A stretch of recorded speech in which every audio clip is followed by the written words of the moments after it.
Hey everyone! Here is where my multiplayer third-person shooter / MOBA game is currently at. Today I want to take a deep dive into how we got to this point, what's coming up, and the plans for the future. I started this game at the beginning of 2023. While a year's development time and only a character controller to show for it might not seem like a lot, this game is only being developed in my spare time. Not to mention restarting everything, but that's another story altogether. So let's start from TPS Moba 2.0.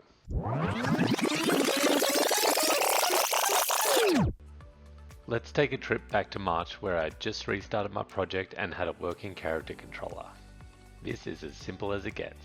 A standard asset store character model with a nice blend tree and what can only be described as a work in progress cinemachine camera.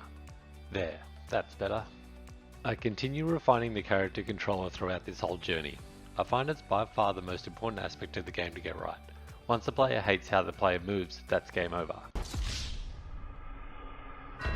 I always hated how still and upright the character model runs, and I eventually work out a solution to this through the Unity rigging package, but man did I go through some animation sets before finding the right one. I tried Invector, I tried Mixamo, Mocap Online, Clazy Runner, which I almost settled on for a while there. I even tried Move AI and ran around my house like a maniac trying to capture the running style I wanted. Nothing really captured what I was picturing in my head. Little did I know the solution was a simple 30-degree adjustment away.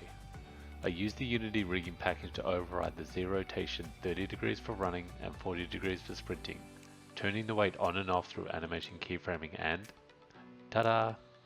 It's a pretty simple effect, but there was just something off about the way he was running like he had something stuck up his ass. With a basic character controller to work with, I moved on to adding some guns into the mix. I had the third person part, now to add the shooter part. I always appreciate the games that have the guns showing on the character as they run around. I think it's a neat and realistic way to show what weapons you currently have available. So, that's what I started to implement. Boom, there it is. Just like that, super easy and didn't take dozens of tutorials and an embarrassing amount of time.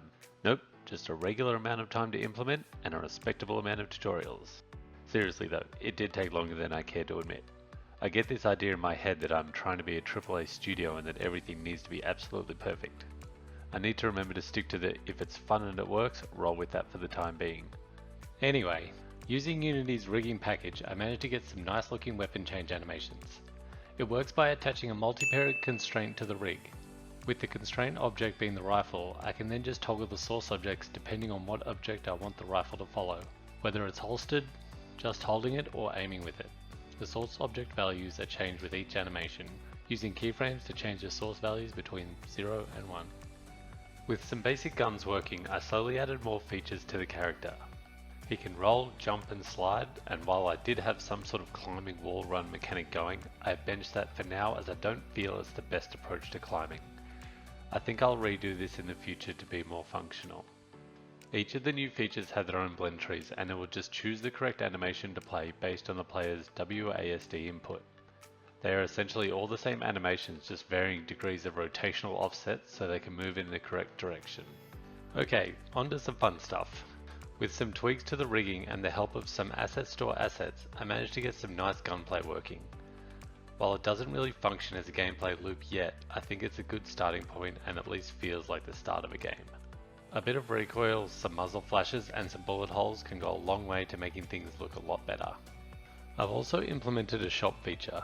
Remember, this is going to be in the style of a MOBA, so the idea will be to build up your worth by completing objectives and killing players so you can spend your money on new weapons and upgrades. It's really just a placeholder for the minute and will be iterated on very infrequently, but here is how it looks so far. The last gameplay mechanic I have tweaked is the ability to throw a grenade. Be gentle though, there are not many good grenade throwing animations out there.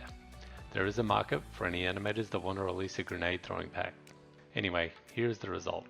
Using some amazing math that I totally wrote myself, I managed to get a nice arc display of your grenade's trajectory. It's not perfect, but I'm happy enough with how this works so far to move on to more important areas. So now comes the hard part, and arguably the most important part, the networking. As a competitive PvP game, this is going to need to be server authoritative networking solution. For those that don't know, this just lets the server control the game state, which helps to reduce the amount of exploits the game has. I'll be using Unity's Netcode for GameObjects, so here goes nothing. I hope I haven't left it too long to implement this and it goes smoother than I think it's going to go. After the networking, I want to get a basic game loop going. All it will be is to spawn in randomly, shoot your friends, die, repeat.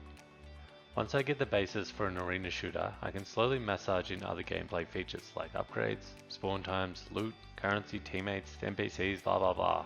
We'll see if it gets that far. Thanks for watching. I hope you can support me by giving this video a thumbs up and subscribing. I'll see you in the next update.